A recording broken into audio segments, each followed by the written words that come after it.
Bismillahirrahmanirrahim. Assalamualaikum warahmatullahi wabarakatuh. Perkenalkan, nama saya Naila Azkia dari program studi PGSD semester 2 kelas C.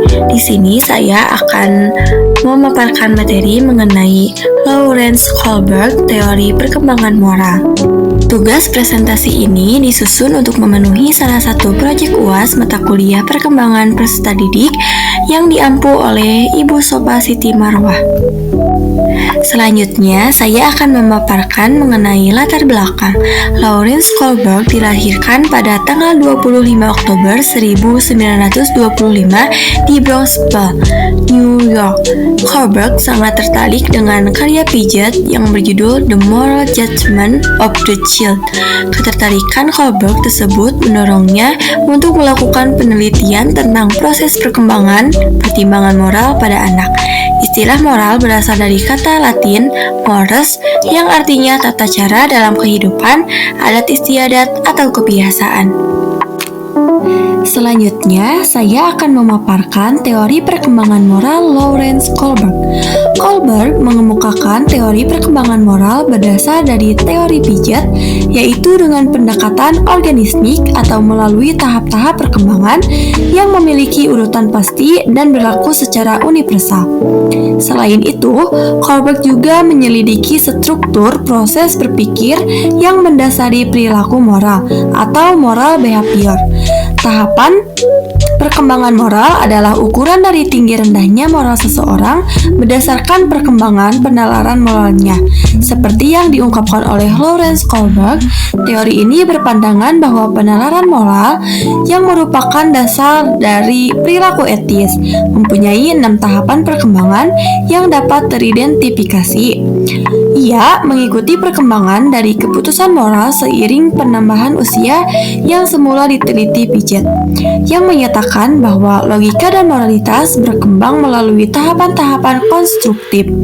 Kohlberg memperluas pandangan dasar ini dengan menentukan bahwa proses perkembangan moral pada prinsipnya berhubungan dengan keadilan dan perkembangannya berlanjut selama kehidupan. Walaupun ada dialog yang mempertanyakan implikasi filosofis dari penelitiannya, Kohlberg menggunakan cerita-cerita tentang dilema moral dalam penelitiannya, dan ia tertarik pada bagaimana orang-orang akan menjustifikasikan tindakan-tindakan mereka bila mereka berada dalam persoalan moral yang sama. Nah, selanjutnya ada tahap-tahap perkembangan moral yang dikemukakan oleh Lawrence Kohlberg. Tingkat yang pertama yaitu moralitas prakonvensional. Rentang usianya ditemukan pada anak-anak prasekolah, sebagian besar anak-anak SD, sejumlah siswa SMP, dan segelintir siswa SMA. Di dalam tingkat pertama ini terdapat 2 tahapan. Yang pertama yaitu tahap hukuman atau penghindaran dan kepatuhan. Esensi penalaran moralnya yaitu orang membuat keputusan berdasarkan apa yang terbaik bagi mereka tanpa mempertimbangkan kebutuhan atau perasaan orang lain. Orang mematuhi peraturan hanya jika peraturan tersebut dibuat oleh orang-orang yang lebih berkuasa dan mereka mungkin melanggarnya bila mereka merasa pelanggaran tersebut tidak ketahuan orang lain.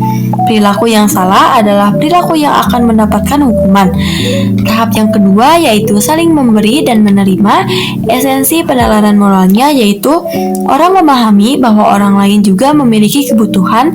Mereka mungkin mencoba memuaskan kebutuhan orang lain apabila kebutuhan mereka sendiri pun akan memenuhi perbuatan tersebut.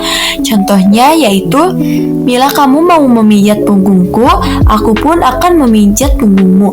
Mereka masih mendefinisikan yang benar dan yang salah berdasarkan konsekuensinya bagi diri mereka sendiri. Yang selanjutnya, tingkat 2 yaitu moralitas konvensional. Rentang usia pada tingkat ini ditemukan pada segelintir siswa SD tingkat akhir, sejumlah siswa SMP, dan banyak siswa SMA. Tetapi pada tahap 4 biasanya tidak muncul sebelum masa SMA. Nah, di dalam tingkat 2 ini terdapat tahap 3 dan tahap 4. Tahap 3 yaitu anak baik. Esensi penalaran moralnya yaitu orang membuat keputusan melakukan tindakan tertentu semata-mata untuk menyenangkan orang lain, terutama terutama tokoh-tokoh yang memiliki otoritas seperti guru, teman sebaya yang populer.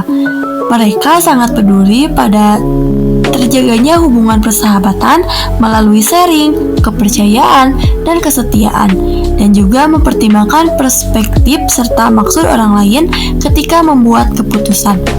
Tahap yang keempat yaitu hukum dan tata tertib. Esensi penerapan moralnya yaitu orang memandang masyarakat sebagai suatu tindakan yang utuh yang menyediakan pedoman bagi perilaku. Mereka memahami bahwa peraturan itu penting untuk menjamin berjalannya harmonisnya kehidupan bersama dan meyakini bahwa tugas mereka adalah mematuhi peraturan-peraturan tersebut. Meskipun begitu, mereka menganggap peraturan itu bersifat kaku atau tidak fleksibel. Mereka belum menyadari bahwa sebagaimana kebutuhan masyarakat berubah-ubah, peraturan pun juga seharusnya berubah. Yang selanjutnya, tingkat 3 yaitu moralitas pasca konvensional. Rentang usia pada tingkat ini jarang muncul sebelum masa kuliah. Nah, di dalam tingkat 3 ini terdapat tahap 5 dan tahap 6. Tahap 5 yaitu kontrak sosial. Esensi penerapan moralnya yaitu orang memahami bahwa peraturan-peraturan yang ada merupakan representasi dari persetujuan banyak individu mengenai perilaku yang dianggap tepat. Peraturan dipandang sebagai mekanisme yang bermanfaat untuk memelihara keteraturan sosial dan melindungi hak-hak individu, alih-alih sebagai perintah yang bersifat mutlak yang harus dipatuhi semata-mata karena merupakan hukum. Orang juga memahami fleksibilitas sebuah peraturan yang tidak lagi mengakomodasi kebutuhan terpenting masyarakat bisa dan harus dirubah. Tahap 6 ini merupakan prinsip etika universal. Esensi penerapan moralnya yaitu orang-orang setia dan taat pada beberapa prinsip abstrak dan universal. Misalnya kesetaraan semua orang, penghargaan terhadap harkat dan martabat manusia, komitmen pada keadilan yang melampaui norma-norma dan peraturan-peraturan yang spesifik. Mereka sangat mengikuti hati nurani dan karena itu bisa saja melawan peraturan yang bertentangan dengan prinsip-prinsip etis mereka sendiri. Sekian dari saya, mohon maaf apabila ada kesalahan dan semoga bermanfaat. Wabillahi taufiq wal hidayah. Wassalamualaikum warahmatullahi wabarakatuh.